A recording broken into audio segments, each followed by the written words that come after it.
So welcome everyone to the Liquid Alternatives Symposium, co-hosted by CFALA and Kaya, and sponsored by KPMG.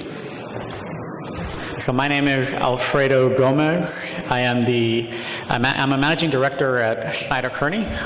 We deal a lot with liquid alternative investments, and I am the chair of the Alternative Investments Group for CFALA, and I work with the folks at Kaya to put these together. So thank you everyone for coming. We're going to be talking about liquid alternatives today. We're going to have two panels. The first panel is going to be on long-short equity, and the second panel is going to be on alternatives in general, liquid alternatives in general, and whether or not they fulfilled their function over the last 10 years. So I want to make you aware of a few other events that we have coming up as part of the series. So we have the Private Equity and Real Asset Symposium on July 10th, the Venture Capital and Emerging Alternative Investment Symposium on September 11th, and the Hedge Fund Symposium on November 6th. So keep an eye out for those as we plan them throughout the year. So for now, I want to let our sponsor speak for just a couple minutes. KPMG has been a long-term supporter of CFALA and Kaya, and specifically of the Alternative Investment Series. So I'm going to let David Conop speak for a couple minutes. Thank you. Thanks, Alfredo. Hi, everyone. My name is Dave Conop. I'm a managing director in KPMG's Valuation Services practice. We also have a couple other KPMGers floating around, so be sure to shake hands and say hi to them when we get a break. As Alfredo mentioned, we've been a sponsor of this series for a couple of years now, and we're very proud of it, and we're very happy to be a part of it. We've really enjoyed being able to help bring some of these great panels and panelists to you, and we really appreciate everyone's attendance. So thank you again for coming, and we look forward to the panels, and we look forward to talking with you all afterwards. Alfredo?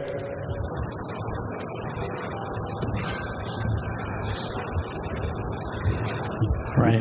Thank you, David.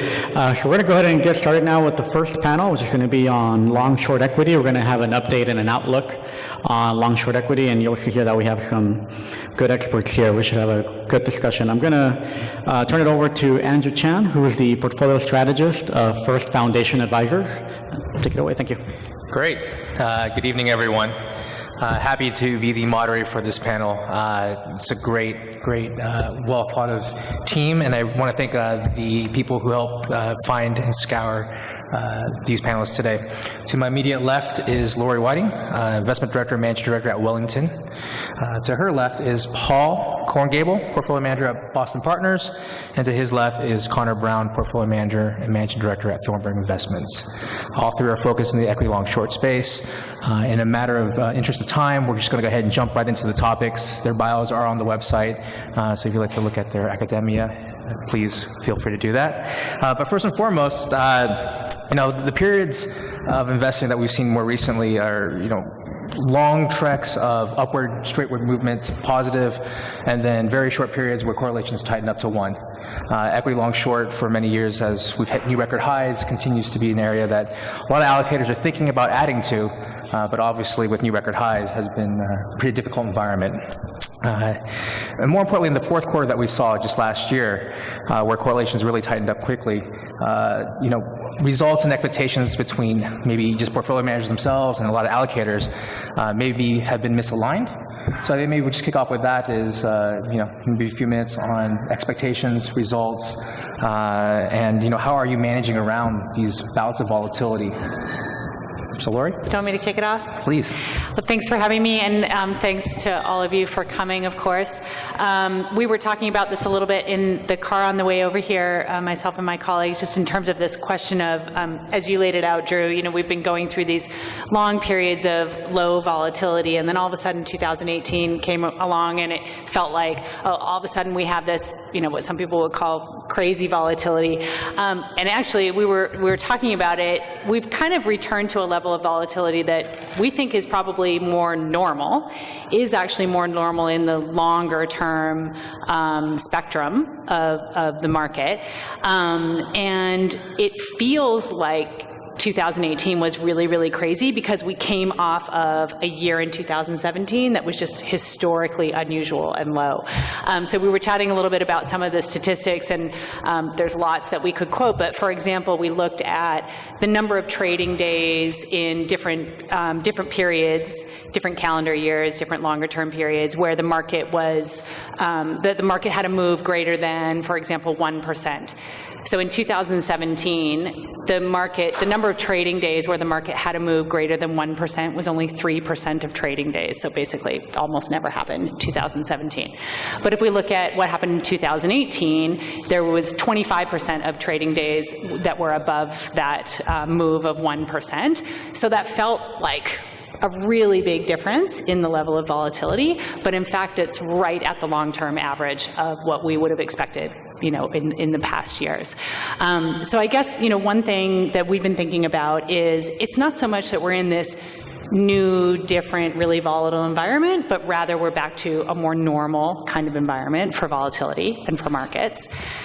I think for long-short equity, that's actually probably good, right? I mean, we have heard the same frustrations that you've laid out, clients saying, being frustrated with long-short equity because beta has really been the trade, so they haven't really needed to have these other strategies to have returns. And that's certainly been true, but if we truly are moving into an environment where we're back to a higher normal volatility environment.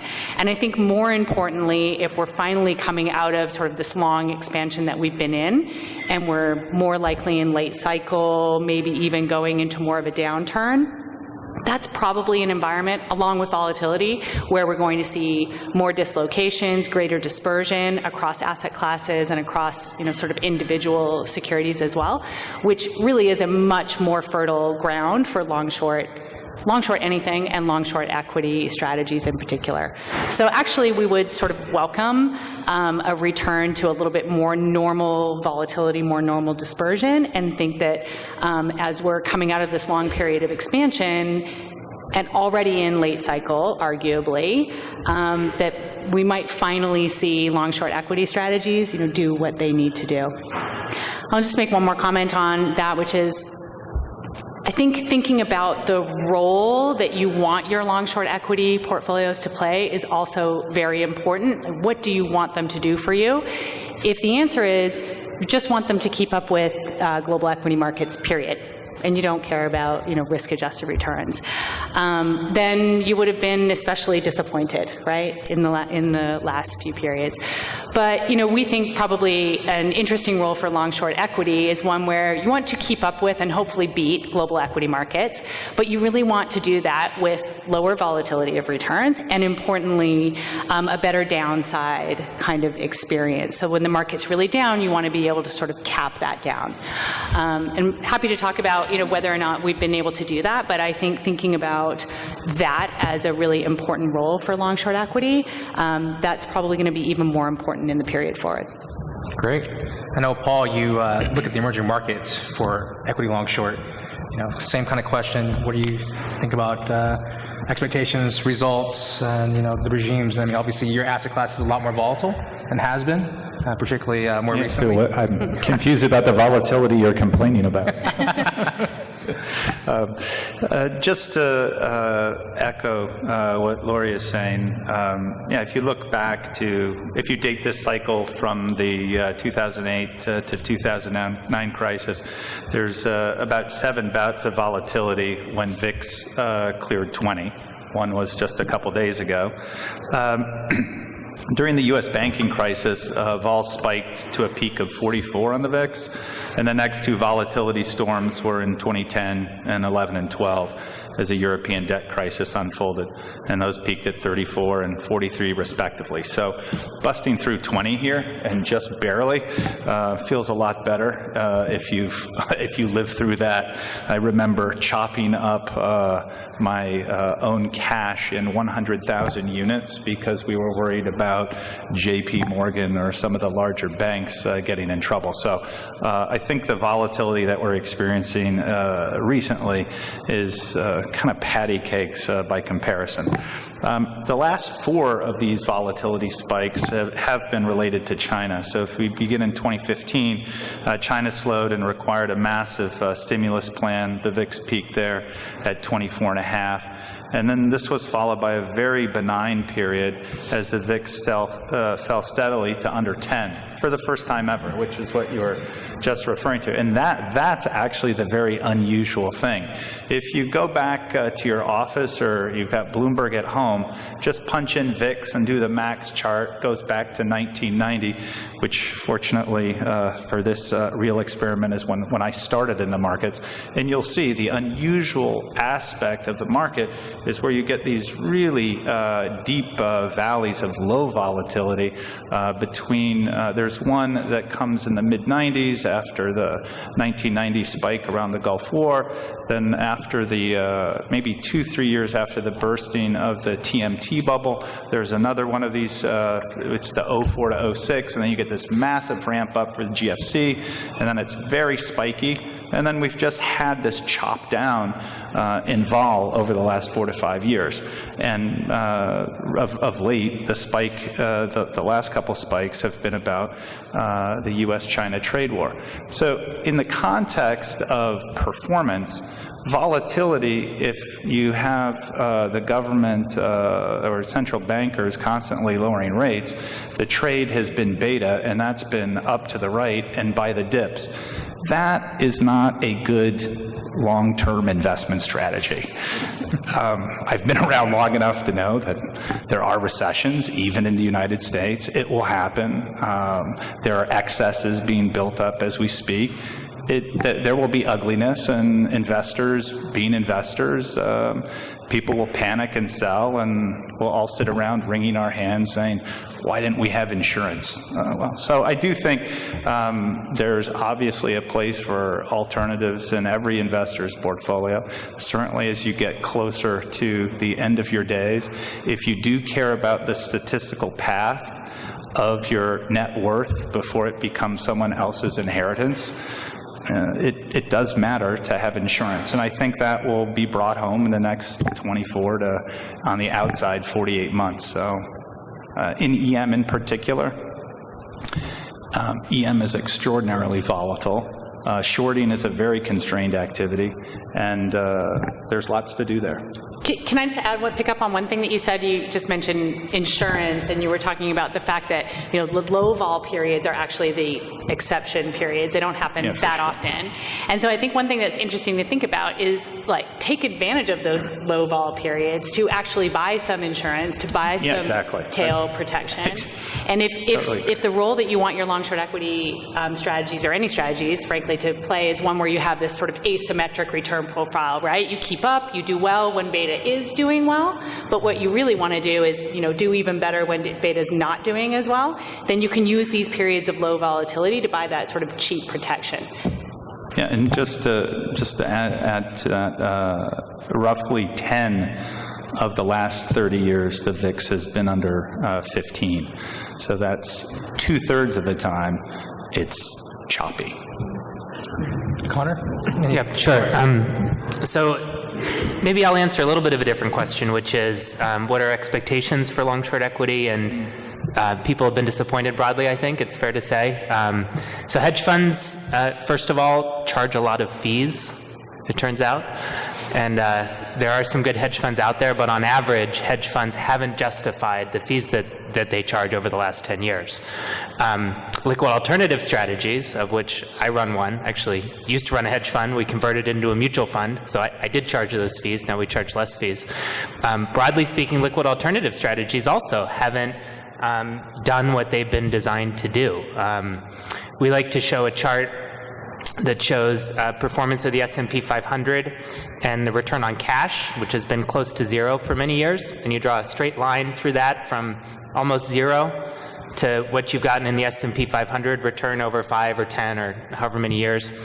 And anywhere along that line, investors can recreate that return stream just by, say, investing half as much as you thought you might want to. You get a beta of 0.5 against the market, you get half of the return. Hedge funds and liquid alternatives, on average, haven't met that hurdle. They'll give you In the liquid alternative Morningstar category, for example, you'll get about half of the risk of the index, but something like a third of the return or a quarter of the return over the period. It's been pretty disappointing. What we see when we look at liquid alternatives, so we ran a hedge fund, we converted a mutual fund, we run our mutual fund just like we ran our hedge fund, so we've got some experience doing this. The mutual fund space, liquid alternative space, looks different than hedge funds by and large. There are a few shops, actually, both of these guys work at shops that run some liquid alternative assets that look actually like hedge funds. Boston Partners was one of the first that really did hedge fund-like mutual funds. But most of the mutual funds that are available out there have very high net exposure, so high equity market exposure, very little short exposure in their portfolios, not a lot of shorts, and very few of them are actually shorting individual securities or stocks. So as we look at the funds that are available in the liquid alternative long-short space, it makes sense to us that they've been disappointing. They almost to us seem like, on average, they're designed to be disappointing. So we think in this space, you need to be very careful about what decisions you're making in investing in different strategies. When it works, yes, it provides insurance, but so does cash, so you need to do better than that.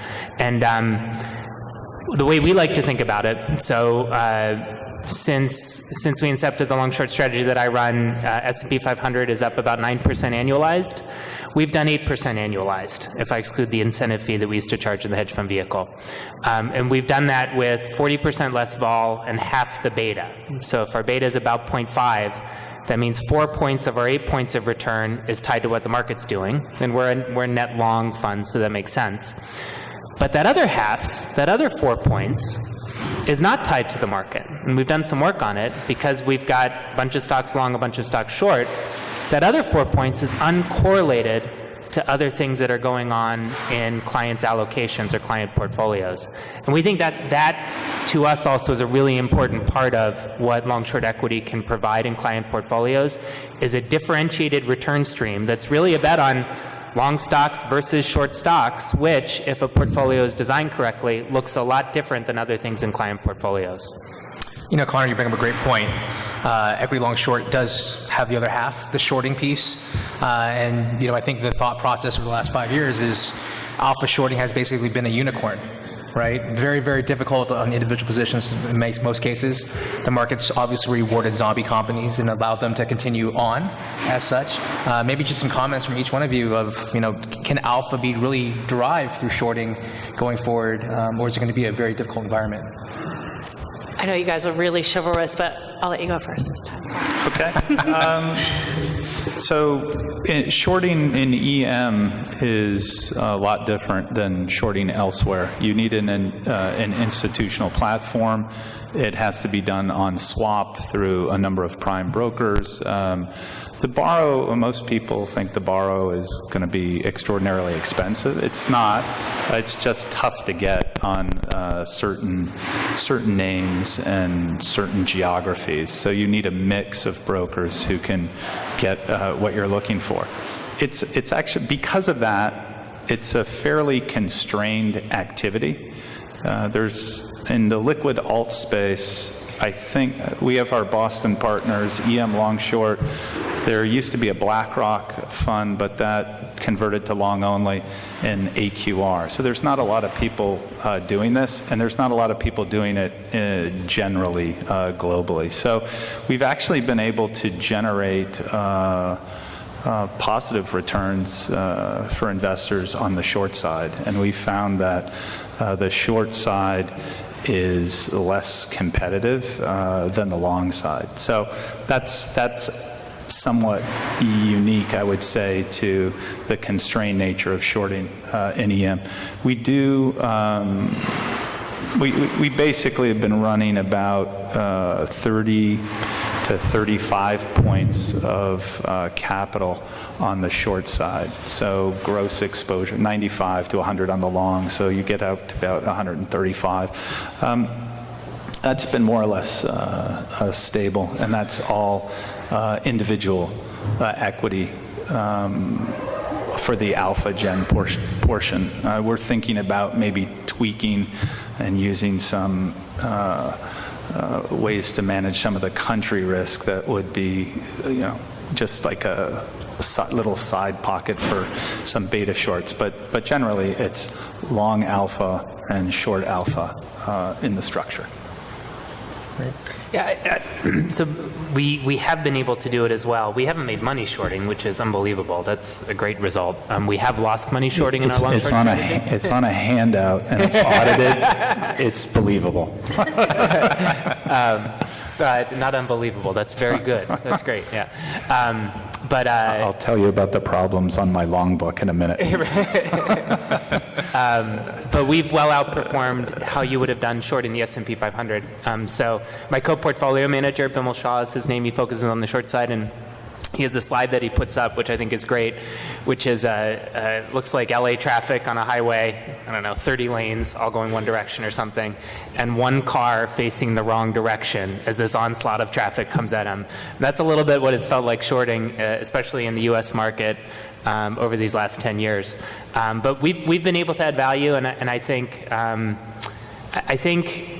even in the U.S., I think shorting is a bit less competitive with a longer time horizon. I think there are a lot of managers out there shorting into a catalyst, shorting into a quarter.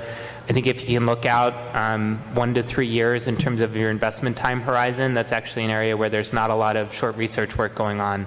And we've been able to uncover some overvalued things that have developed and have worked in our favor.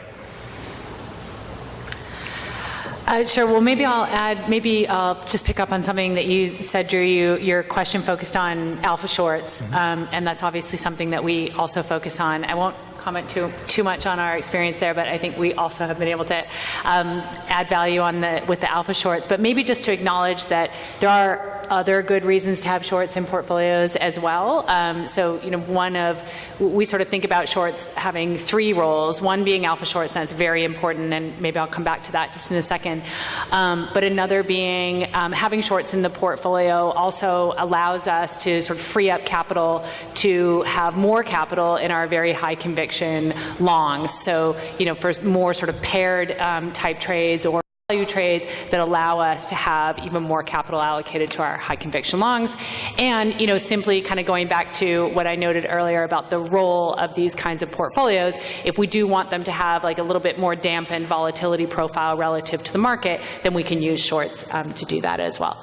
So with all of those roles, I guess, one thing that we've been thinking about and we've definitely, learned over the last couple of years as well is what you were alluding to, Connor, like shorting is just hard, right? I mean, you said the one car kind of going upstream. Another way to think of that is, the equity markets, generally speaking, over a longer period of times, are upward sloping, right? So you are fighting against that when you're shorting, and that is sort of a natural pull.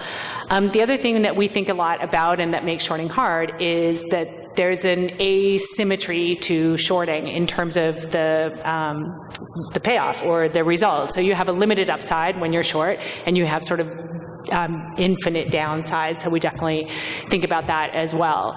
So in particular, when we're thinking about alpha shorts, specifically, what we want to try to do is, sort of think about all the multiple ways that we could lose and think about those things that are hard in shorting, and then try to counteract that in a couple of ways.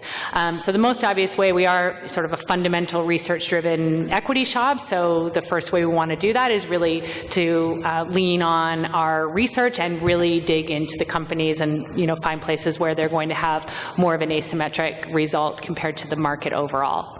But after that, we almost have a bit of a checklist that we go through for short candidates to try to have what we think of as like multiple ways to win, multiple ways that we could win on this short, and reasons why a candidate might be a good short candidate. And we want to have sort of as many of those reasons as possible. So they're kind of obvious. They're what you might think of as the opposite of a good long. So we might be looking for some combination of a bad business in general for that company, management that we don't think is as strong, some sort of aggressive or creative accounting, poor allocation of capital, those types of things where we want to have as many of those as possible that are potential ways that we could win on the short side.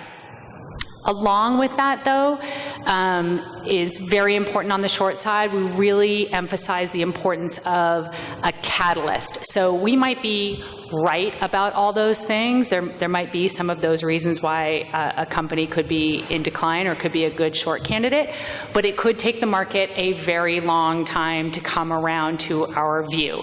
And you've touched, Paul, a little bit on the cost of shorting. So we have to worry about the more time that goes by where there isn't a catalyst for market pricing to come around to the view. That's going to cost us, just in terms of the cost to borrow, and it's frankly just more time for, even a bad company could kind of muddle through a poor situation. So we really focus on not only do we need to have those things in place, sort of ways to win in a short position, but we really want to be able to identify what's going to be the catalyst to actually get pricing to reflect that over time. Great. So I know, please go ahead, Paul. Yeah, I just wanted to add a few comments about shorting in general and how we approach it at Boston Partners, because it might be somewhat different, our approach. And shorting's just deliriously fun when it works. So here's some of the recipes. You don't try this at home. You may singe your fingers. But at Boston Partners, we apply what we call a three-circle approach. The easiest and most concise way to say this is we started doing factor investing before anyone started calling it factors, and we called it circles. So we focus on value, momentum, and quality as the three super factors, and those are statistical properties that we want in our long book, and then we use our quant model as a screening device. And then as we built up our long-only business, it occurred to some of the partners, wow, the stuff in the left-hand tail does pretty poorly. Maybe we can start making short books out of this, and that's how we got into the liquid alts business in the late 90s. It turns out in shorting, if you're a value investor and then you start shorting, you're drawn to things that are overpriced. Those do not make good shorts. That is elephant hunting, and the elephant generally wins. Not always, but enough to remind you not to do it. So what you're really looking for when you short is bad momentum, and there's two types of momentum. We tend to compress something that quants would call momentum, just meaning price momentum, and then fundamental business momentum. So we're looking for a break in price momentum. So the stock is, you don't have to get it on the way up. You want it to crack, and that saves you some of this waiting. And it means also that the negative feedback loop of just waves of selling is going to start hopefully working in your favor. And then you clearly want to find these catalysts, something going wrong with the business. So I would encourage you on the short side, look for bad mo, and then either, but preferably both, shaky valuation and fundamentals.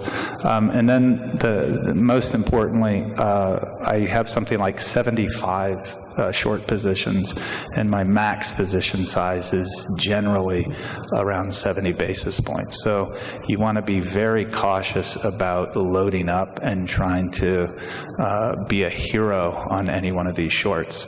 I guess I don't worry so much about the asymmetric payoff. The old joke among shorts is I've seen a lot more companies go to zero than I've seen companies go to infinity. And then if you sweep out those hyper growth stocks, and so just a lousy industrial company rolling over is a beautiful short. It's going to lag the market, and some of these trade in really precise bands. Those are great. So anyway, just some thoughts on shorting. I'd throw one more in there on the infinite loss capability on a short. If you manage position size on both sides, you can have different outcomes than only being able to lose, for example, 100% on your long. So, for example, I buy a stock for $100 long. I'm only supposed to be able to lose $100 on it, right? What happens when it goes down by 30% and I add to my position? All of a sudden, I've got more than that initial amount at risk. I've lost, unfortunately, over my 19 years in the business, I've lost more than 100% of my initial investment in a long a number of times. Likewise, though, we've made more than 100% of our initial position on shorts.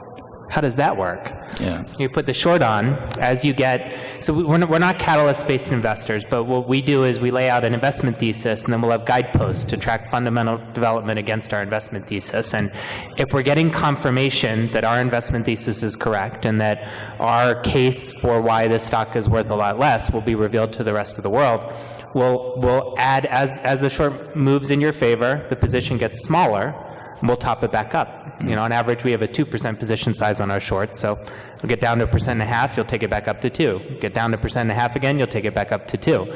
And in that way, you can do better than your initial investment position in a short if it really works for you. No, that's a good point. We call that reloading. Reloading. Yeah. We call it topping up.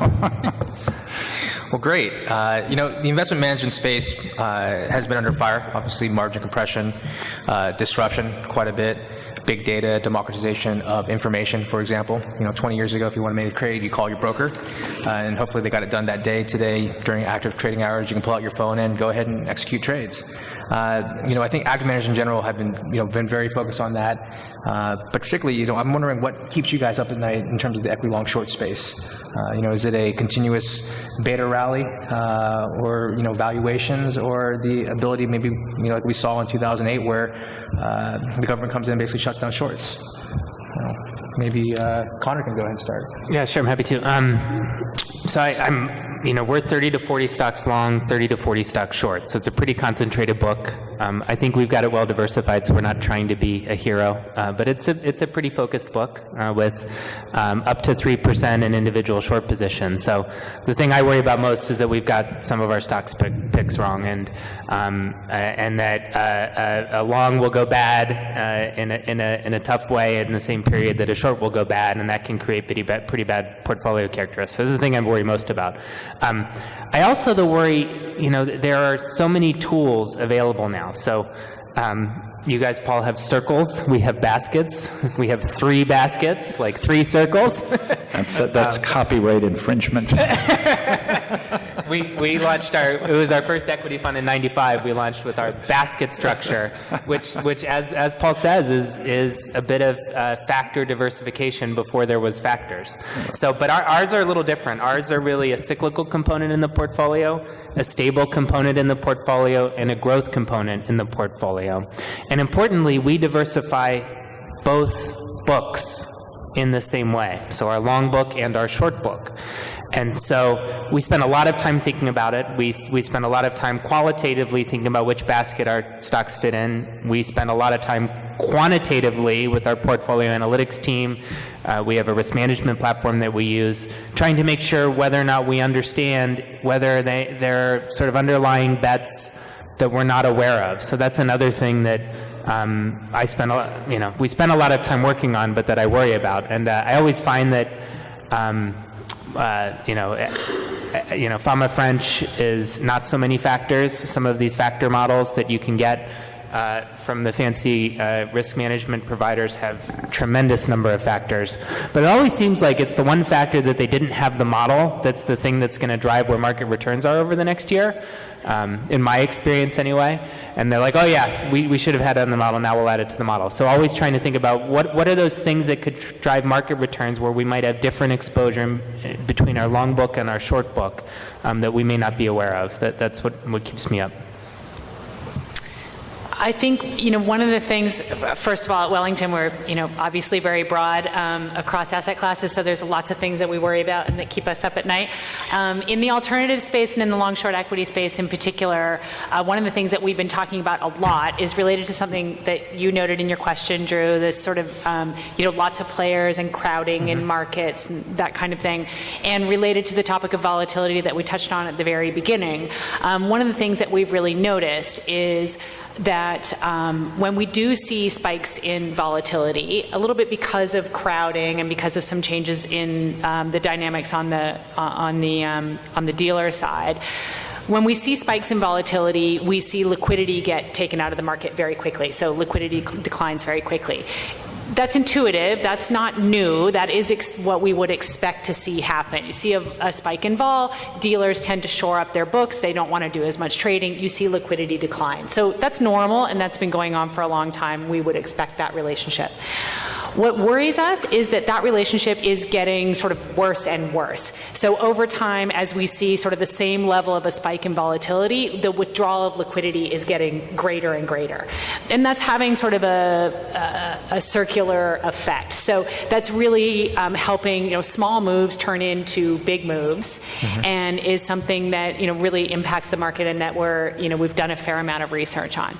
So, we need to figure out how to deal with that, right, and how to protect against that. So we think of it sort of two different ways. One way would be thinking about protecting against it, which is something that we mentioned earlier. So we don't have high vol all the time, right? We have these sort of what we've called punctuated disequilibriums, so low vol and then spikes.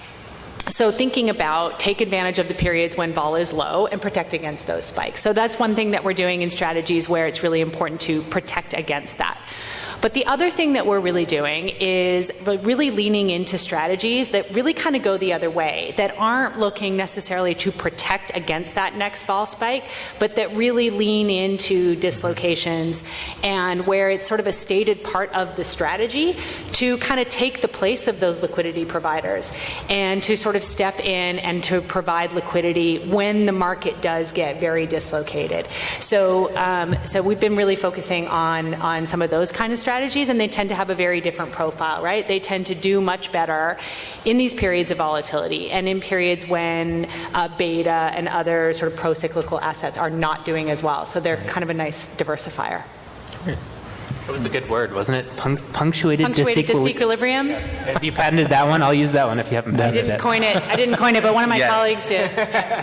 It's from Stephen Jay Gould, evolutionary biologist at Harvard. It's punctuated equilibrium was his theory about biological evolution, if you're keeping score at home. Drew said we weren't going to argue. We weren't going to argue, but clearly we're going to argue here. That's a footnote.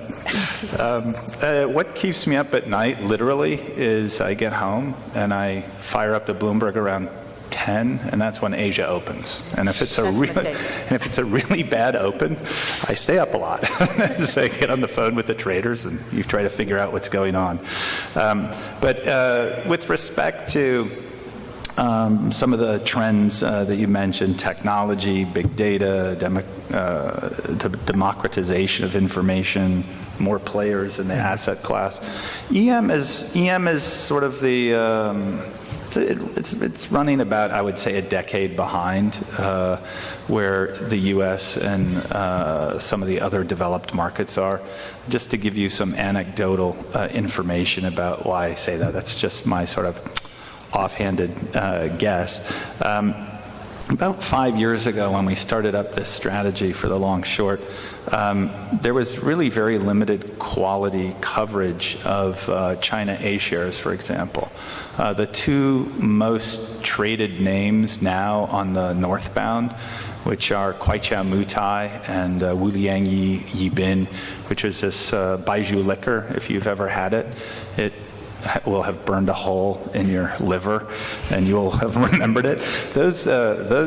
Kwaichao is a $20 billion company. I think it's 6x'd over that time. It's 120. There were zero bulge bracket banks doing sell-side work. Now, there's tons. I mean, there must be 25. And just, again, look on Bloomberg. It's KWEICHOW. Just punch that in. And so I think that we're seeing the deepening of financial markets in EM, but it's going to take a long time. All the things that make the U.S. market hyper efficient, venture, private equity, takeout funds. I mean, all the many flavors in the alts bucket that are provided. A lot of that stuff is still waiting for entrepreneurs to get after in EM. So I think there's a very long growth period in EM ahead, certainly on the financial side. And you're seeing some of that in some of the massive investments that you're in fintech. I mean, there's sort of an explosion of that in EM as they skip over, or at least are assaulting some of the traditional banking as well. So that may lead to more products that you'll see down the road. So generally, I think if there's one place you want to be active in the world, it's in a casino where there's not a lot of top poker players and EM. So that's why I'm in EM, because I think it's really tough to be a top poker player in the U.S. Can I ask you a question, Joe? Can I take? So what about Frontier? Do you have Frontier exposure? Yeah, we do have some, and there's some curious ways you can get it. I'll give you an example of how we manage some country risk, but try to get some at least neighborly exposure. Russia is obviously a tough place. Putin is always doing something worthy of more sanctions, unfortunately. But there's a couple companies from the country of Georgia, which Putin invaded, and they still occupy part of it. But the Georgian people are incredibly entrepreneurial. They have a sort of a model of wanting to be a trading hub. Literally, the Singapore of this region is their goal.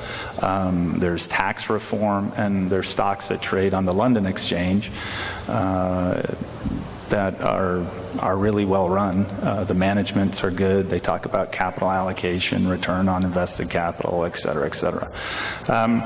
If you want the easiest and fastest way, you could get a really near global portfolio together, is if you buy the two remaining heavyweight brewing stocks. I started doing the beer industry in the mid-90s, and first company I really got excited about was a little Brazilian brewer called Brahma. That turned into, Anheuser-Busch InBev over the years. So if you buy Anheuser-Busch, that gives you exposure to hundreds of countries. If you buy Heineken with it, between the two, you probably have exposure to over 170 countries. Both of those have, I would say, at least 50+% of their EBIT coming out of certainly emerging markets, but some of those are deeply developing as well. So, there's a huge Nigeria and Egyptian business, and there's a big sub-Saharan Africa business in both Heineken and Anheuser-Busch, respectively. So, lots to do, but Frontier, there's zero. I mean, that is like, in terms of liquidity, I would liken it to Hotel California. You can check in anytime you want, but you can't never leave. Well, great. In a matter of interest of time, we're at our deadline. Maybe just one last comment or thought or best idea, if you want to shoot from the hip and provide a name. Please. I'll go quickly. We do think it makes sense to have long-short equity as a permanent allocation within portfolios, and it's harder to convince investors at times like this, although last few days have helped in that convincing. But generally speaking, when the markets are just going up, it's much harder for investors to think about putting a position on in something like long-short equity. I will say we're seeing some really ripe opportunities. There's a component of our portfolio that is a little growthy, that is momentum-y. Do have some stock charts that go up and to the right on both sides of the book, and there are, in particular, some recent IPOs that look really juicy to us on the short side. We're being very careful about our position sizes in these positions, but if there's something that we think is going to potentially crack in a significant way, it could be these really exciting growth stocks that are losing tremendous amounts of money that look awfully overvalued to us, and having a piece of that in portfolios, I think, makes a lot of sense. So. Well, one place we think there's a lot of opportunity in long-short equity is in some sector-specific strategies, but sectors that have specific characteristics. So very large, global, diverse sectors where you have issuers that are very uncorrelated with each other, lots and lots of different businesses, a lot of sort of diversity so that you have dispersion in the sector. So sectors that come to mind that are sort of obvious candidates for that would be financials, very large global industry, of course, with lots of players at every end of the spectrum, lots of opportunities for long short, and technology and healthcare we think kind of fall in there as well. So if you're really looking to sort of focus on good opportunities for long short alpha on the equity side, we think those kinds of sectors probably have the most opportunity. Notwithstanding that we also agree emerging markets is very right, but you did a great job of laying that out, so I'll leave that one. Bless you. I would, just as a closing comment, just offer two ways of managing risk. So there's one thought is, Buffett's view of risk is you want to end your life with the largest chip stack possible, and you're not overly concerned about the statistical path from point A to B.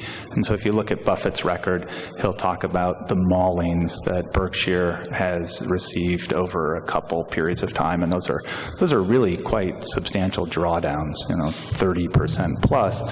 But if you have a large pile of cash lying around during a big drawdown, and you have a business that is, as he describes it, a geyser of cash, that's a great time to then start deploying capital. I would say, I'm guessing, none of your clients and none of you are in the position to deploy capital that way. It's a terrific way to do it, I suppose, I hear. But a lot of clients really do care about the statistical path from A to B, and they do care about drawdowns. And they don't care about drawdowns now because they haven't experienced them, but it's quite likely over the next couple of years that we will have a significant downturn in the U.S. economy. That should follow with poor results for the U.S. stock market, would be my uneducated guess at the topic. So liquid alts play a very useful role in providing diversification. I would expect that they would provide that role again in the not too distant future. Well, great. Thank you, everyone. Our panelists are staying around for the networking session, so if you have any further questions there, please go ahead and seek them out. At this time, please join me in thanking them for participating.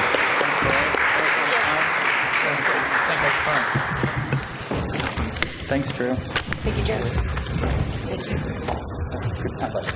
Thank you. Thank you. We're going to get started with our second panel on liquid alternatives as a whole, so we can have our panelists come up. In the meantime, I do want to thank,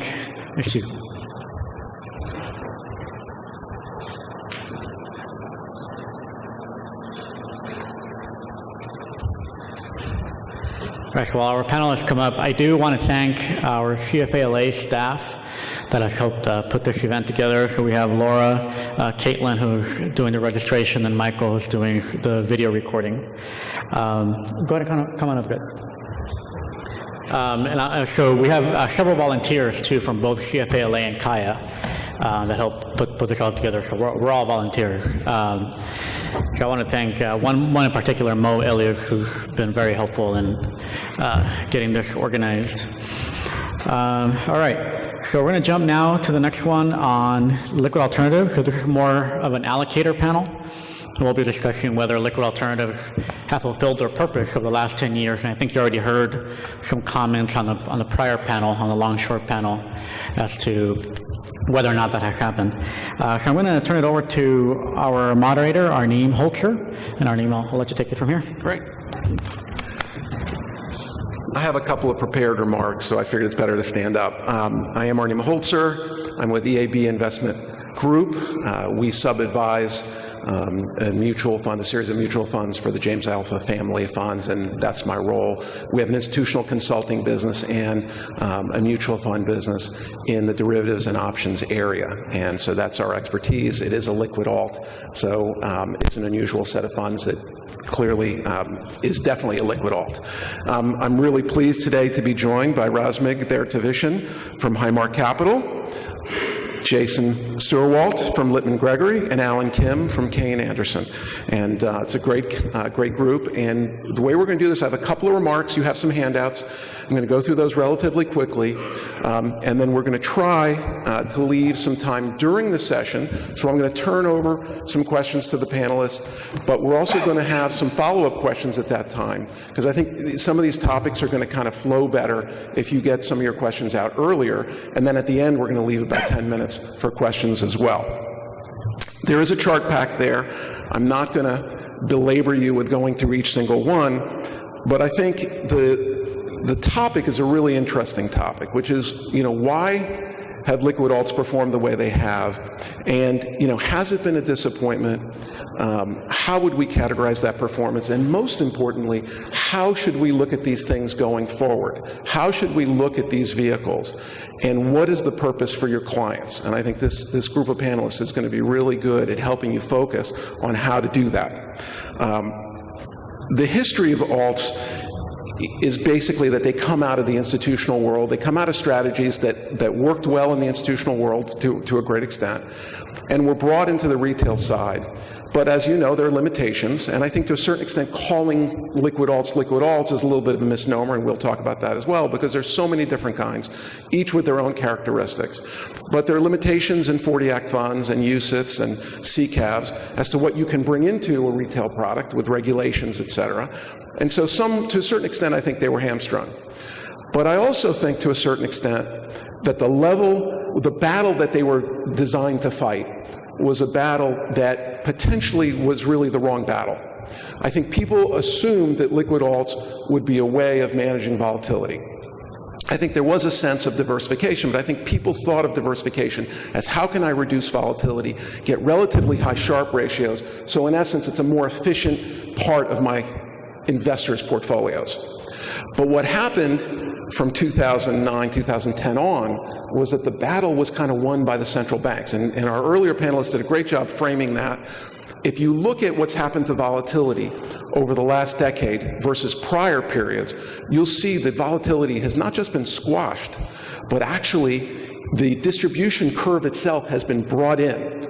And in fact, the skew of the curve has actually been moved to the right. Therefore, it's going to be hard for guys to short because the actual curve, beta, has worked.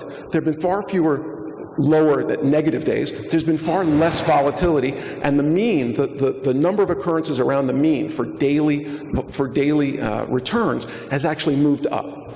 So you've got a much tighter distribution. It's more positively skewed. In that kind of a world, products that are designed to lower volatility are probably not going to be super effective at getting you return.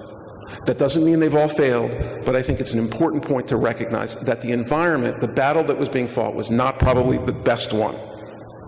They did improve liquidity. They did give exposure to asset classes.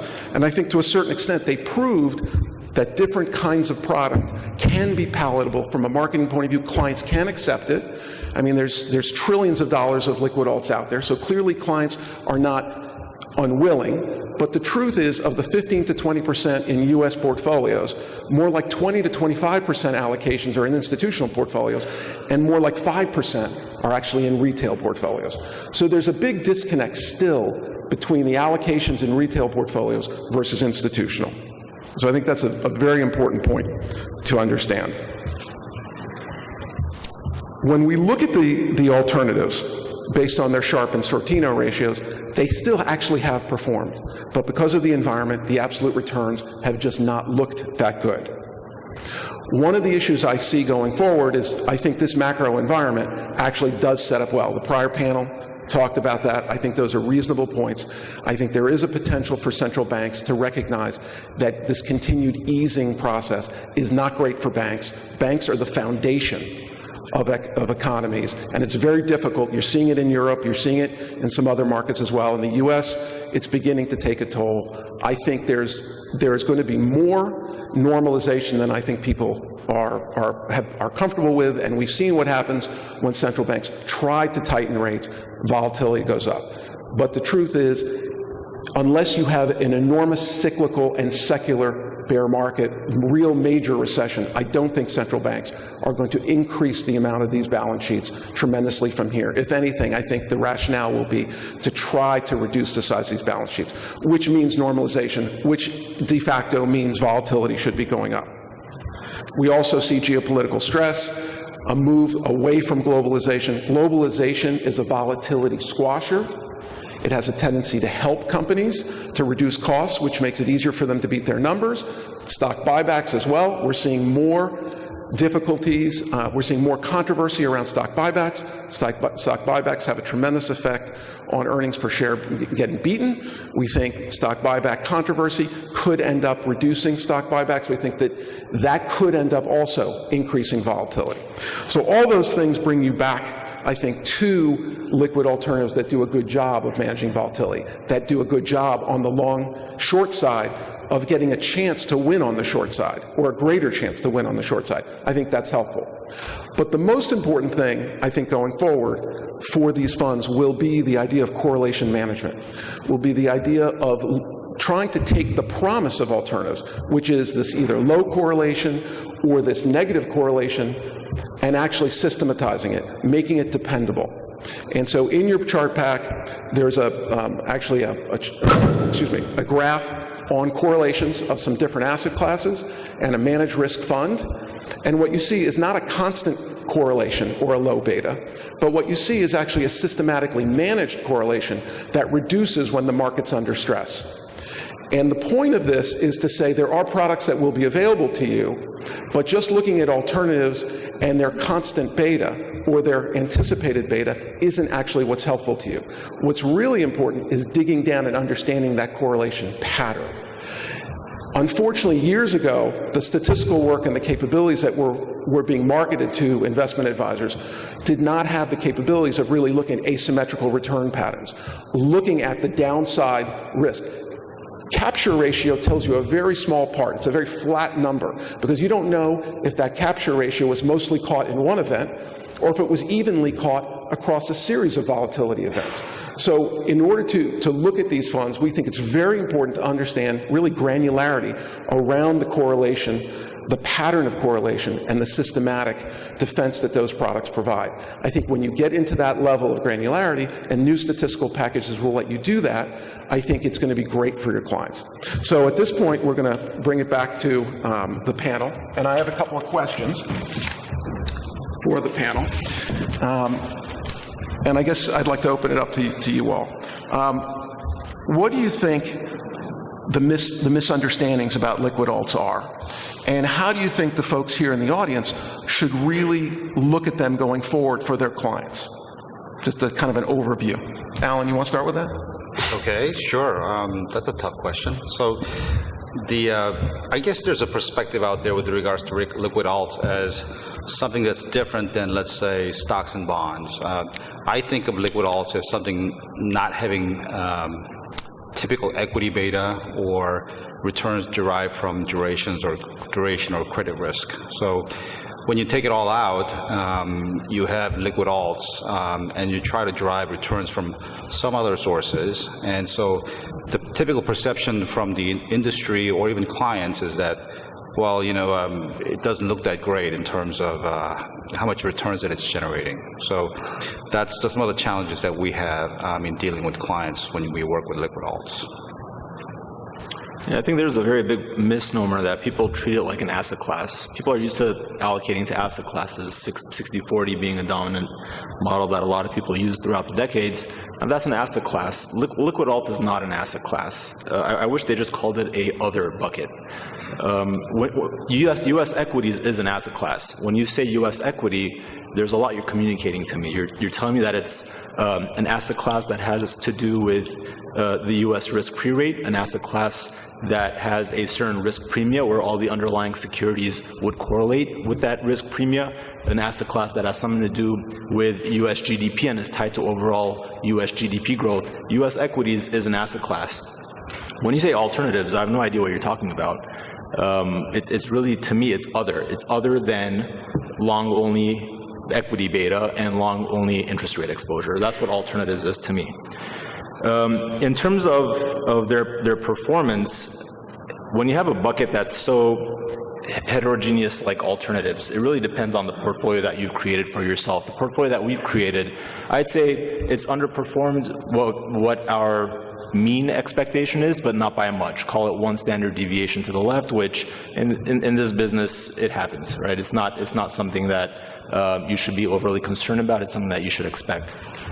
But I think if you ask the average liquid alts investor, they'll tell you that it drastically fell short of their expectations. And I'd say, well, I kind of expected that going into this. Every couple of years, our industry tends to come up with some new fancy, sexy term that everybody starts crowding around. It was liquid alts 10 years ago. And then you had ESG, you have opportunity zones, now you have AI, machine learning investing. So these are terms that there is some fundamental value to them, which is why they exist. But on top of that, there's a whole lot of fad. And when you have all that fad, it really pushes expectations up to astronomical levels and essentially creates the scenario that they're only destined to underperform. So I think 10 years ago, liquid alts were pitched as the solution to all your problems. And even if your problems are different than the other person's problems, don't worry, liquid alts will take care of that, right? It was like everybody buy liquid alts whatever your problems are. And people were piling into these things. And as a result, asset managers, even if they didn't have much experience in the space, were coming up with some products, some Me Too products, because they could attach a high margin fee to that. So yeah, it doesn't surprise me that they haven't met expectations because A, expectations were too high, and then second, when people talk about performance, they look at peer group indices like HFRI or the Wilshire Liquid Alts Index.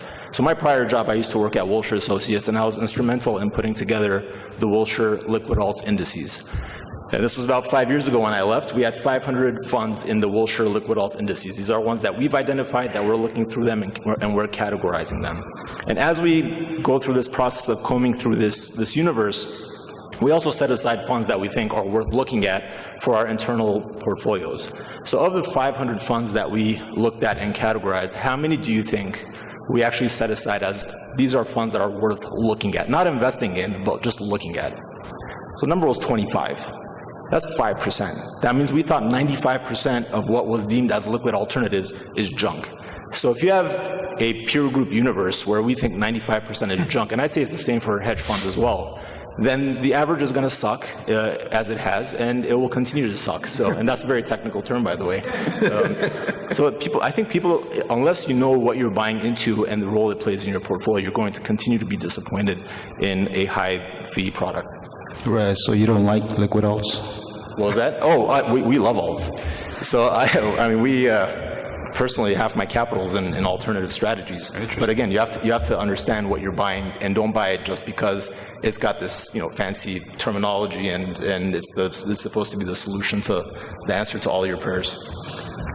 You stole a lot of my comments. Oh, sorry. No. You'll go first on the next one. No, that's fine. But one of my pet peeves is people calling it an asset class, or hedge funds an asset class, when there's a massive wide array of strategies in there, ranging from super conservative to very aggressive. Less so on the aggressive side in liquid alts, but still there are things that take concentrated sector or geographic bets and are very net long rather than market neutral, and there's problems with that as well. But it's this broad range of strategies. So lumping it all into one bucket really does a disservice, and I think people need to really understand what they're investing in and what the purpose of it is.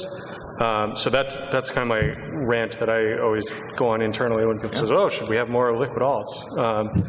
But then the other piece of it is they're not a magic bullet. These are strategies that sometimes do well when markets do well, sometimes do poorly, and there's not unless you're going to invest in a Madoff strategy, there's not something that just constantly goes straight line up and to the right regardless of market environment. So it's not something that there's no free lunch in investing except diversification, but even that isn't really a free lunch, because if you've been in anything other than long U.S. equity beta the last 10 years, you look like an idiot.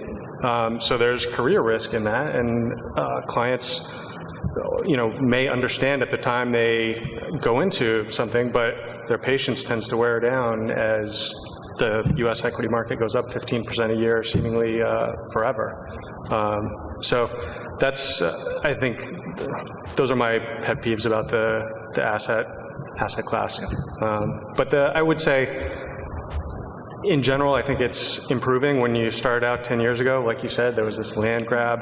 It's full of high fees, pretty low quality of manager generally, I'd say. And again, I agree with you. I'm not surprised it's been disappointing. You've got some limitations in the structure that make it more challenging. You had low rates that are a headwind for a lot of the strategies.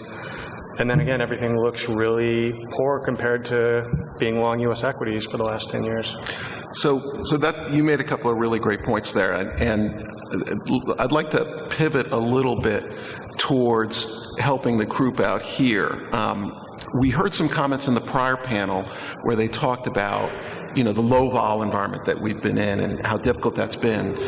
But when the group out here looks at creating a portfolio with alts, whether they want to put it into an alts bucket or they want to holistically look at portfolios, how much should they depend on what managers have done in the last 3 years, which is admittedly, or the last 10 years, which has admittedly been a pretty Disney World kind of environment, and how much should they try to understand what different environments would do when in some cases those environments have not really occurred yet. You haven't seen an 08, 09 for some of these products that only got 4 or 5 years or 6 years. How can you recommend to these investors out here, these advisors out here, how to windage and yardage that process? I'm going to let Raz go first. I was hoping that you'd talk a little bit so I get some thoughts. So to directly answer your question, how much weight should you put on the last 3 years? 0. Actually, if I could put a weight, it'll be a negative weight, since there's a very strong relationship between prior 3-year performance and subsequent 3-year performance, and that relationship happens to be negative. So if you want to look at 3-year number, buy what's not working as opposed to chasing what has been working. Once you get into the 10-year space, you have some actual noise, some signal there that you can utilize. But I want to kind of bifurcate the types of strategies that investment managers implement into 2 camps within the alternative space. First, you have strategies that take advantage of some risk premiums, and these are the strategies that I really like. You have a lot of data. I mean, you can get 50 plus years of data to understand these risk premiums and how they correlate to one another. So you don't have to worry about that situation of how will this do in an 08. Well, you have the data, and even though an 08 is not going to occur again the way it occurred in the past, you can make some general assumptions of how things will work together in certain environments. So the risk premium strategies I like. I have a very, very high threshold to invest with a manager that says you should give me money because I know my name, I roll up my sleeves, I know my name is better than everybody else. And let's go through some of the names in my book, and then hopefully I can impress you by how much I know. Because I think the market is an extremely competitive space. At the end of the day, it incentivizes people with money, which is, aside from like survival, probably one of the biggest, strongest forms of incentive. So the markets have become very competitive. It's very difficult, especially in a regulatory environment where you don't have as much of an information edge as you could 20 years ago. I think it's extremely difficult to compete with, just being able to outsmart somebody else by digesting the available information in a better way. Alan or Jason? Oh, sure, yeah. So this is my 20th year in the business. So in the first 10 years, I covered individual strategies. And in the latter half of the 10 years, in the 20 years, I've covered managing different portfolios and portfolio allocation for using different, both liquid alts and using traditional stuff. So over the years, I racked my brain as to, well, okay, so it's not an asset class, but how should we diversify using alternative investments as part of the total portfolio, right? And where do you take the money out from? Because at the end of the day, you've got to take money from somewhere to invest into the liquid alt space, right? So there's the opportunity cost of taking something out of equity beta, right? Equity beta is good. You're going to make money in it if you hold it for a long time, so long as you can stomach the risk, right? So if you do that and you put it into the liquid alts, let's say it's a market neutral strategy, and you're going to make, no beta in that thing, right? So you're going to make 2%. So it's exciting. So look, to lever that up, Alan. Come on. Yeah. So now in the hedge fund days, you could lever that stuff up. I don't know, 6 to 1, 10 to 1. It's great, 20%. I'll take it. But in the mutual fund space, how many of you know the leverage ratio in mutual funds limitation? For every dollar of borrowing, you've got $3 of assets or cash to back it up, right? So you can't lever up the alpha there. So you can't do that either. So it becomes a bit different exercise in terms of how you go about allocating. And so we sort of came up with what we call like a skill-based alternative investment framework. So I look at it from 4 different buckets. They are basically trend following, relative value, J-factor risk, and then finally tangibles. So typically, starting from the bottom, in the tangible space, it's really hard to capture it from the liquid alt space. There are typically things like real estate, timber, stuff that you can sort of kick the tires with, right? Things like alternative energy and so forth. So we don't typically put those things into the liquid alternative bucket. In the J-factor risk, meaning jurisprudence risk, basically, things like distress strategies, workout strategies, bankruptcies, and so forth. You can make a lot of money doing that stuff too. So in those cases, again, this is not really available through mutual funds or liquid alts, but there are things like merger arbitrage strategies, which is under the ARB category of that you may access in mutual funds. So that's part of it is possible. And then the other two are basically people who believe there's an intrinsic value of a security, taking it from both either the long side or the short side, sometimes both. So that's a possibility, things like long-short equity. And then there's the managed futures, and that's also an area where skill set is completely different. These are the experts in pattern recognition. They're actually investing, following trends, moving average crossovers and so forth. So different skill set altogether. So we try to access these things, and the question always comes down to how can I allocate to these types of strategies, and where do I access it from? So let's say you've got, I don't know if I'm taking too much time, but I'm just going to go on. So go for it. Let's say you've got a 0.5 beta long-short equity strategy, right? So the gut reaction from many investors is that, oh my goodness, the equity markets in my recent memory, it's a recency bias, right? It's like, it's doing so bad. I'm going to go into this thing and it's going to give me perhaps 5 or 6% when equity market was down 10 last year. It's going to save my butt. Let's just do that, right? But if you do that, it may do that next year, which is good, which is fine. Instead of that being down 10%, you've got yourself 6. It's great. But what happens if equity markets go back to, let's say, 80-year long-term track record of perhaps generating 10.5% the year after? You just did yourself a reverse trade. Basically, you gave up free beta for very, very hard-earned alpha of perhaps 5, perhaps a couple of percentage points plus beta from that 0.6 beta strategy. So that's the challenge that I run into all the time. And at this point, I identify the issues, and I'll come back to it. I'll let Jason talk. Thank you. Well, let me just make one quick comment. I think that, Alan, what you just mentioned is really it's really the beta or correlation conundrum, because people think that managing correlation, you are either they think that there's stability or they think correlations are so unstable that you can't manage them. And I guess what I would position for you all, I've spent the last 15 years actually looking at correlations. It makes me a little bit of a wonk, and it's not something that any of you ever really want to do, but you can benefit from the work that we've done, is that actually managing correlation is actually worthwhile. And because those skills and the techniques were not available or would have taken computing processing that no one would have wanted to do, but now you have it almost, you don't have it in your phone, but you literally have it in PCs that you have in your office, there are ways of managing correlation that's very different than you would have done in the past. And I would posit that managing volatility is actually the wrong way to manage accounts, because for managers that have high IR or high ability, high information ratios, really ability to make money in times when they should be making money, the last thing you want to do is close off their volatility.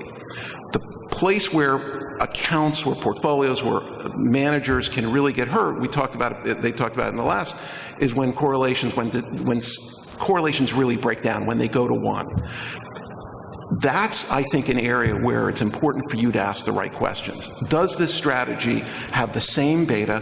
Does it have a beta that I can count on, that I can understand, that generally moves in the direction I want it to move in when certain events occur that could be dangerous to me? I think at this point, I'd like to just have, if there's anyone that has a question or two, because I really want to make sure that we get some questions asked, and then we'll do a little bit more paneling. Are there any questions up here for anybody that this discussion has generated? Yeah.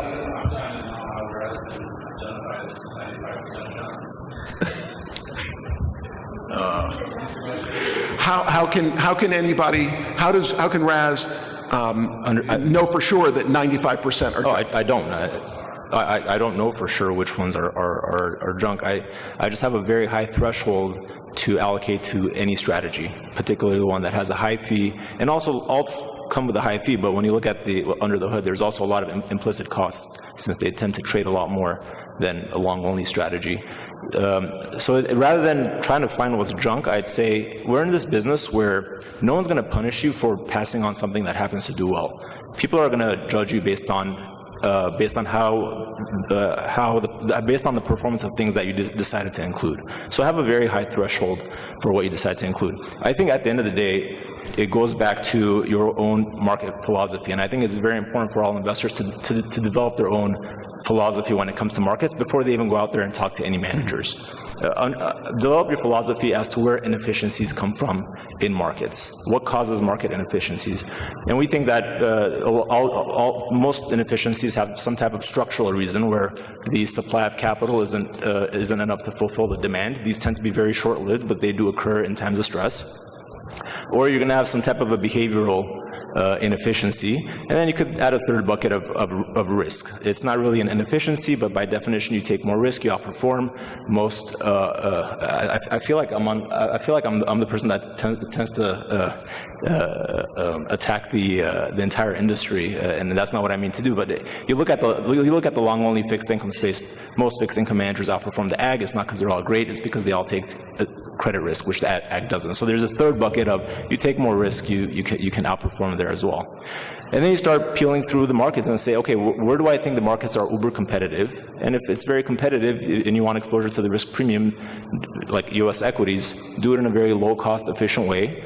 And you could, in a very low-cost, efficient way, you can allocate to certain factors that you would expect to outperform over time. And these are factors that have decades of evidence and a lot of rationale as to why they exist and will continue to exist. Beyond that, anytime a manager pitches an idea, again, I won't give money to anybody that says, give me money because I'm smarter than everybody else. I would give money to the individual that says, hey, I found a market inefficiency. This is why it exists. These are the barriers as to why there's this mispricing. And here's how I've come up with a way to extrapolate that mispricing. And that's the type of strategy that would really get us excited.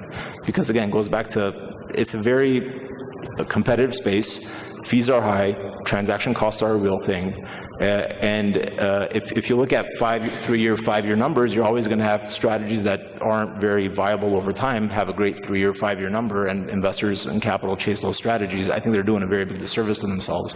So again, long way of answering the question, but go back to your own market. I'd say more than half of our time isn't spent talking to managers, it's spent researching markets and understanding what inefficiencies might be presenting themselves. Once we identify something, and some of this does come from the managers themselves, then we say, okay, let's go out there and identify a manager that can take advantage of this inefficiency for us. Great. There was one more question back there. Speak up, please. You've been investing and trading in the crypto asset space since 2014. Whether you like the technology or not, it's outperformed everything pretty much the last 7 years with almost zero correlation. So, given that fact, what are the categorizing crypto assets as one of the best liquid alternatives out there? Anybody want to take that one? So we've been analyzing the space for quite some time. We just haven't put any money into it just yet, but we're studying the asset class as quickly as we can as information comes out. I personally attended various different crypto conferences, and I'm trying my best to learn the asset class as much as possible, speaking with professors at Carnegie Mellon University, people who are in this space to actually do these kinds of types of programming and so forth. But I'm not there just yet, but I'm definitely a student. I think from a market point of view, in our consulting business, we've been approached a lot. The big question is where's the market information? Where's the ability to short? How liquid is that ability? When they discussed in the last panel how volatility has a tendency to impact liquidity, it's really difficult when you don't have a significant ability to short. These kind of networks really need more time, and you need to see the ability to short. There's no other better way for me to say it. I think it's interesting cocktail money.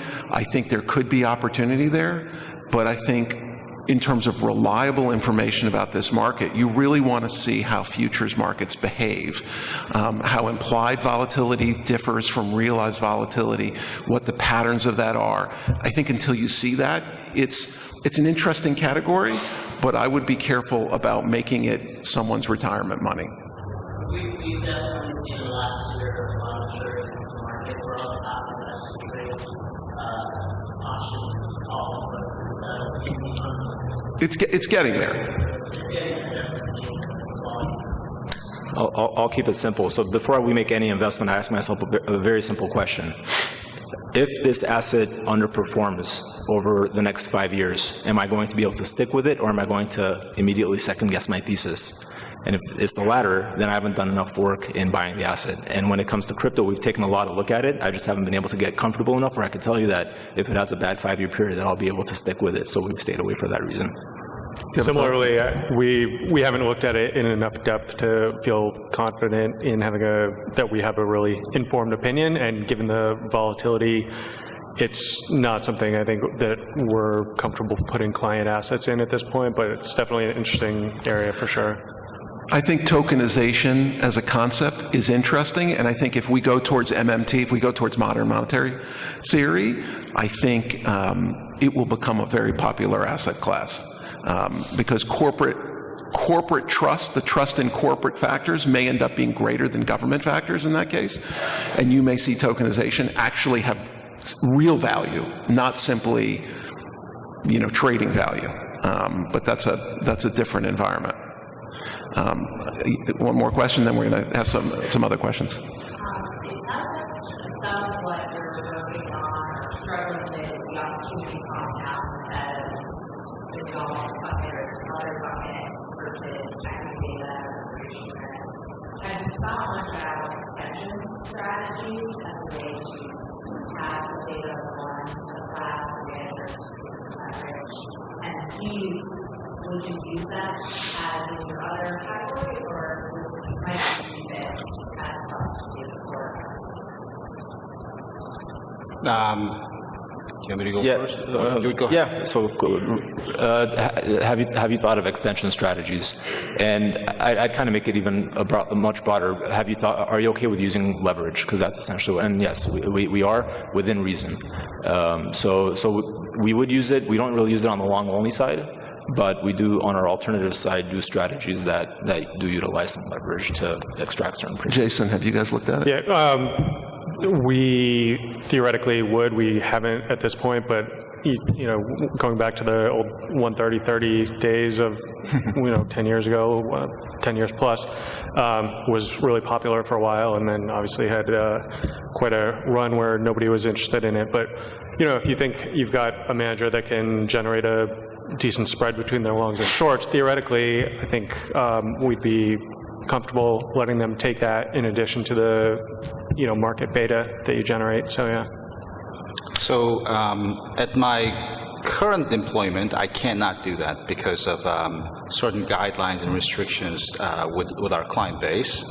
So that's another limitation I have in terms of using the corner portfolio, if you would. I mean, many of you are CFA chart holders, so I'd like to use the product with the highest Sharp. I think we all should, right? But many times we can't because that higher Sharp may not come with the highest returns. But if that particular bucket, or I hate to keep on using the word bucket, but lack of a scientific term, but it's that. So for that particular bucket is dedicated to perhaps equities, then you got to generate the returns any way you can. So if you give that up, now you're short compared to the benchmark. So I'm not right now, but in the past, when we were running institutional monies, we were able to trade various algos through various banks in New York, different types of strategies that could do extension strategies, even portable alpha strategies, and many different things. So yes and no, I guess. And then you also, the other quick thing I wanted to say was just you run into the headline fee number, which even if the net returns are compelling, there's some clients that just freak out when they see a fee that's above what you would get by just investing in an ETF or anything like that. So it's a great question you asked, and in some ways what you're trying to do is get a certain level of return.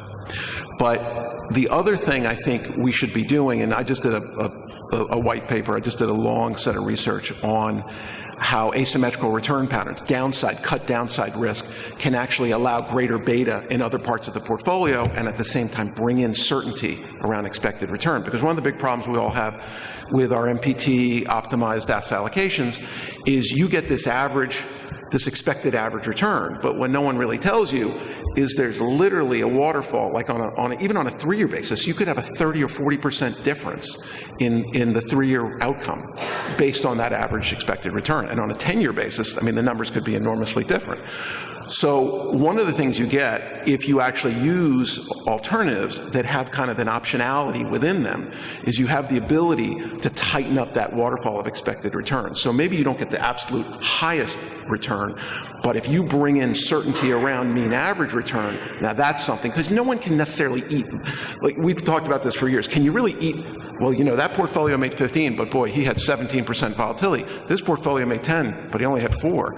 I mean, you can't eat that volatility difference. People always can eat the 5% extra return, but they don't know how to eat the lowered vol. But if you say to them, but you're going to sleep better at night because the expected band around your return is just tighter, I think that's where we want to go. And so I think it's a language, it's a whole kind of way of positioning what we're trying to do, which is not disappointing our client. So I have another set. You brought up fees, and this is kind of the dirty word in our industry. But where do you think the fee issue is a reasonable issue, and where do you think fees are egregious and they're not warranted? But do you think this focus on fees has really been the best for clients?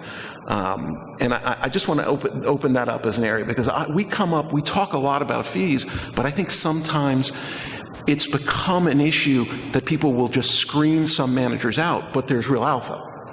And so I just want to get a sense of how you all think about that. And in general, that's a topic for all of us to talk about. It's a tough thing to answer. So, we charge our own fees to our clients, right? It's wealth management fee. Our business is wealth management. And so we have that, and then there's the fee that is embedded in either the fund or the ETFs that we may use. So clients do ask, and we do look into fee parameters to see whether it's comfortable, whether it's within the realm defined within the peer universe, so forth. But personally, when I look at different types of strategies, fees are important, but it's not first thing on my agenda. I think it's third or fourth thing on my agenda with regards to my reviewing the manager.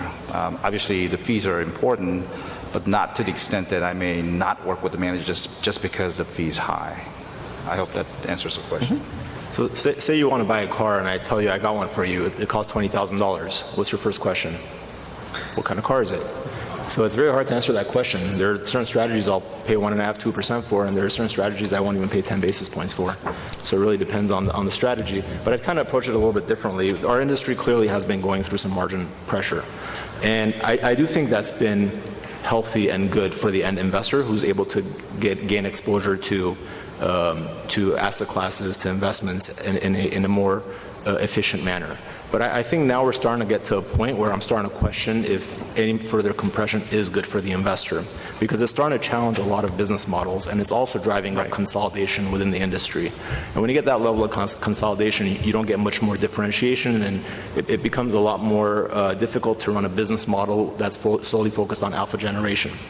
So I think, it's been great for the investor. I think when it comes to just offering beta, like the S&P 500, it's great for them. Try to drive those down as much as possible. But I do worry that I do worry about fee compression driving consolidation and the impact that's going to have both on the industry and the overall markets and investor portfolios. Yeah, I totally agree with that, and also to your earlier point about what am I getting for the $20,000. So there's some strategies that you can't buy an ETF for, or if you can, it's a really terrible ETF that I wouldn't invest in or recommend to my clients. But you do actually, sometimes you need to pay up for stuff that you can't get for cheap that actually should benefit your portfolio. So those types of strategies that require a lot of infrastructure, research, trading capabilities, those, I think if you think ultimately they will pay off the way they're supposed to, then that's an area where you should be willing to pay the fees, because you're not going to get that for 5 basis points. So I'm told we have a couple minutes left. If we have questions, I'd love to hear some questions now, but we're obviously available in the cocktail hour if you have more. But are there any more questions on these topics? Sure. So we talked about a little bit else. We've got managed futures, we've got liquid portfolios, long short. I'm curious what you guys think the average allocation should be in terms of size across the portfolio to the total level properly. Because we need to work differently in different environments. So that question for me is always, is it 1, is it 3, is it 4? How do you kind of stylize that? Yeah, so let me go first. So we don't do that. Like what Raz was telling you earlier, so liquid alts is not some kind of a different bucket where we say, okay, well, this is a separate asset class, but rather we look at the alternative universe as a whole, and we try to define what kind of vehicle we may use to get there. For example, the tangible strategies, typically they're LPs and they're locked up. For example, it's a real estate strategy, renewable energy strategy, you're going to be locked up for 10 years. So those are hard to put it into, let's say, a broad firm model. So we can't really do it that way.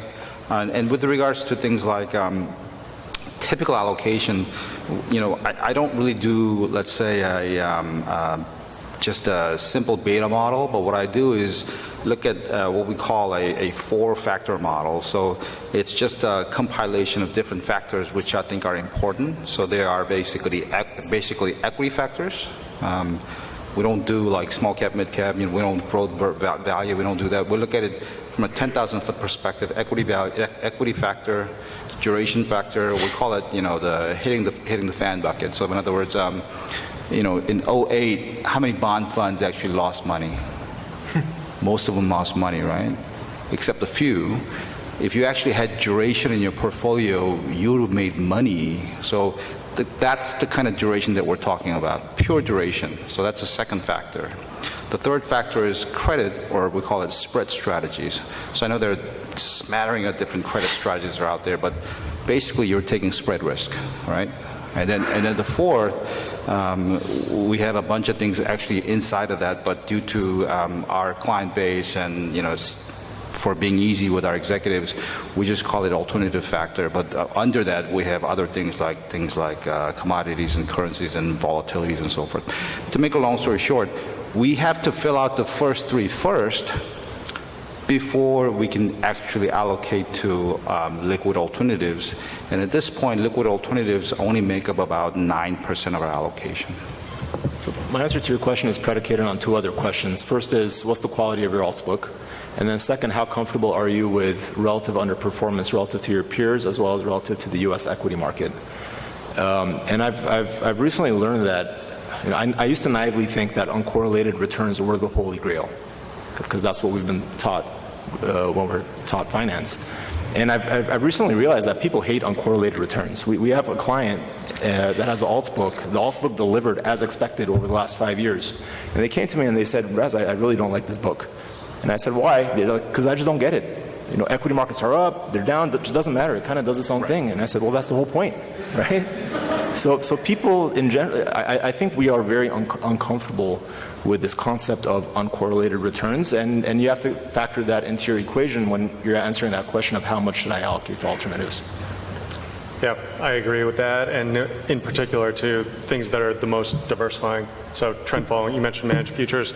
We have some trend following funds in our client portfolios, and in that case, even though they've done pretty badly the last several years, if you put it into an optimizer, you'd come out with an allocation that's much higher than anyone would actually be comfortable with. So the challenge for us was much more art than science. What's a level that actually will move the needle if these things work as they're supposed to, and will not make clients go crazy or fire us or do something irrational when they're uncorrelated, when everything else is going up or when U.S. equities are going up. So that's a real challenge, and there's the scientific technical answer, I think, is not necessarily the right one from a client management perspective.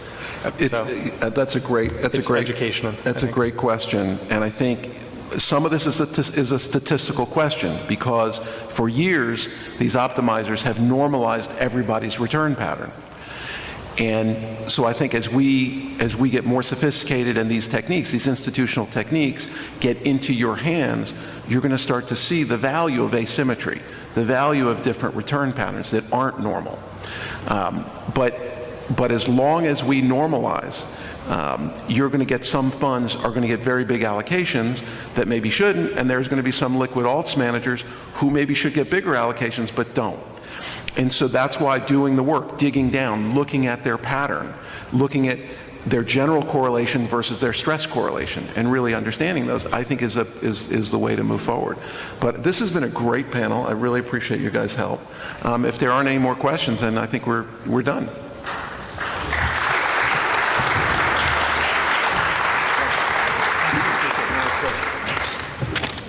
All right, thank everyone for sticking around. I just have a few closing comments. So thanks for this panel. So I think you guys heard a couple of themes. One is that with long-short equity and liquid alts as a whole, it's been kind of that image that they talked about the car going in the opposite direction in the freeway. So it's been a challenging environment. So what you want to do is find a casino with bad poker players, and assuming you're the good poker player. So it seems like the other problem was that, as Rasmin stated, that expectations were high for liquid alternatives, which created a fad, so most of them suck. And I covered liquid alts from 2008 to a couple of years ago, and I definitely have to agree with that. I'm actually kind of like Rasmin. I'm a fan of liquid alts, but I'm also very, very skeptical. And I think Alan mentioned that not all strategies fit in liquid vehicles. I think that's also important. Sometimes you do need a private vehicle, but you will need to be aware of what fits where and how much you allocate. There's no one answer on how much you allocate. That really seems to depend. You need to be able to tolerate the underperformance, but have it be enough to move the needle. And then, as Jason stated, you really have to. A career risk is a real thing. That can determine what your managers do, which may or may not be a good thing. So tech in the 90s was career risk not to be in tech, and then all of a sudden it was career risk to have been in tech. So you got to be aware of that. So a couple of events coming up. We have the Kaya and KPMG ESG event. There's a lot of acronyms. The Kaya and KPMG have an ESG event on May 28th, so check out the Kaya website. And then we have the Portfolio Conference on May 30th, so make sure to check that out. So with that, I think the bar is open, so thank you.